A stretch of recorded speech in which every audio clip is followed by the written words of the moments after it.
Hi, I'm Brent. You're watching Steam Culture. Happy New Year. Today, we're talking about hats and steam. It's a wonderful marriage. Stay tuned.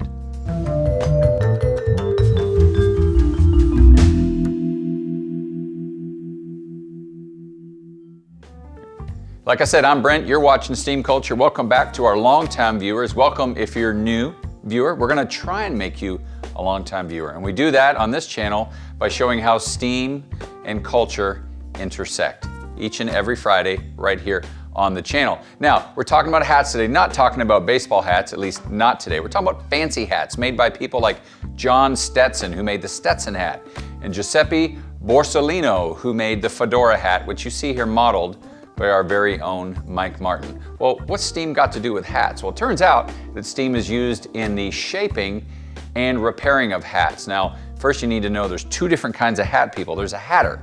Now, the hatter shapes and repairs hats like a Stetson or straw hats and all kinds of hats. A milliner makes women's and children's hats, very ornate and delicate. So most of these pictures you're going to see here of the hatter. Now, what does steam do? Well, steam helps rehydrate the materials. So if you're using straw or something else that loses moisture, it helps keep its shape. Steam helps rehydrate it, but it also helps soften the material so you can put creases in it and shape, and you can fix the brim if it gets wrinkled or if it creates new creases. So maybe I need some of that help. I've been eating so much, I got a few new creases somewhere, but that's what kind of stuff you learn here on Steam Culture, how to repair and shape a hat with steam. Now you can go Google that, or you can just Google us, because we have great content each and every week. We tell you about stuff like bending and shaping hats with steam. We also tell you about other things on the Bowling Point. Check them out. Happy New Year. I'll see you next Friday.